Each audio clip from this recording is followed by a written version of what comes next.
Oi pessoal, aqui é o Elbi.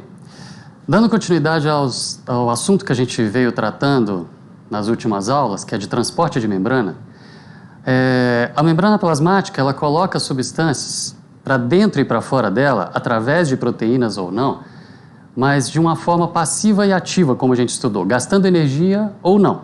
Foi o que a gente viu até a aula passada.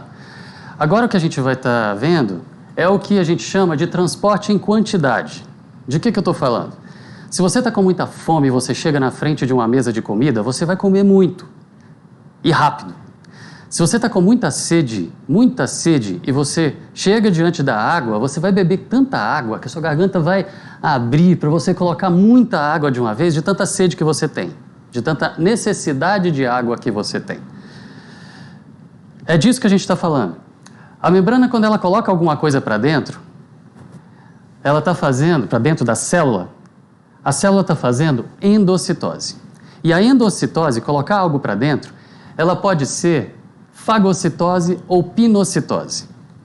Qual que é a diferença disso daí?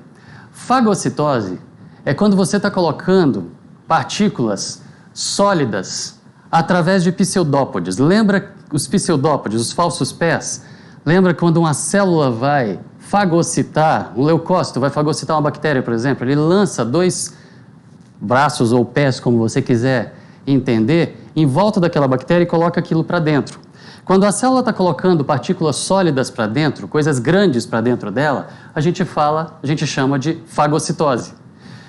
Agora, a fagocitose, ela serve para a célula tanto para ela se alimentar como para ela se defender.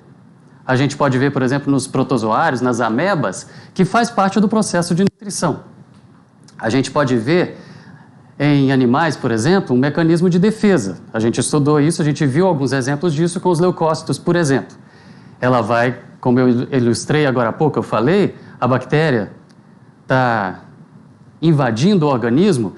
Um leucócito, por exemplo, ele vai lançar o que a gente chama de falsos pés ali, os pseudópodes, e vai englobar essa bactéria. E quando coloca ali para dentro, lá dentro dela, a gente vai ter o processo de digestão que a gente vai falar um pouquinho mais daqui a pouco. Então isso é a fagocitose. Esse processo todo de fagocitose, pensando numa bactéria, por exemplo, os pseudópodes eles são lançados, a bactéria entra dentro do citoplasma da célula. Quando ele entra, é formada uma vesícula em volta dessa bactéria, essa vesícula vai se fundir com um lisossomo, a gente vai ver mais detalhes daqui a pouquinho, em algumas aulas, e aí a digestão vai ser feita ali dentro, ou seja, aquela bactéria que está ali, ela vai ser decomposta. A gente estudou polímeros e monômeros.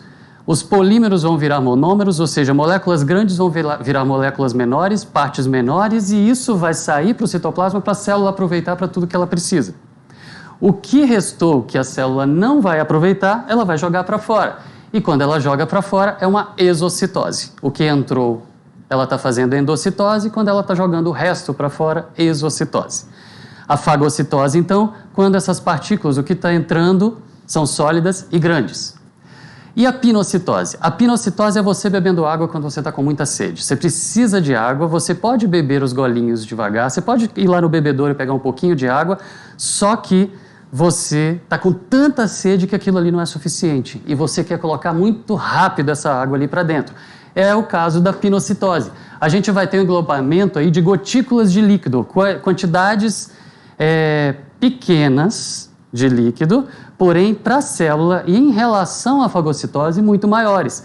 Essas partículas elas vão entrar, a membrana ela vai fazer uma dobra, vai deixar entrar o líquido ali dentro e ela fecha por estrangulamento ali na ponta e joga essa quantidade de líquido ali. Nessa imagem aqui a gente consegue ver um pouco melhor. A gente vai ter a formação dos pinossomos, que são o quê? A membrana dobrou, faz aquele tubinho, entra o líquido, a água, por exemplo, com o que está dissolvido ali, mas aquilo vai, a quantidade de líquido grande, bem maior do que o transporte normal que a célula estava fazendo, como a gente tinha visto até na aula anterior. Aquilo ali vai ser uma quantidade bem maior de água, forma esses pinossomos, joga ali para dentro e a célula consegue absorver muito mais líquido do que seria no processo normal, atravessando a membrana. Certo? Bom, a substância que penetrou, ela vai entrar por esses pinossomos e ali dentro eles saem e são liberados dentro da membrana plasmática. Sendo assim, gente, qual que é a diferença que a gente tem entre um fagossomo e um pinossomo? Tamanho. Só isso, tamanho. Um fagossomo, ou seja, aquilo que foi colocado para dentro, que é partícula sólida, que é grande, ele vai ter de 1 a 2 micrômetros. E um pinossomo de 0,1 a 0,2 micrômetros. Essa que é a diferença. Ok? Bom, a gente vai continuar esse assunto então daqui a pouquinho.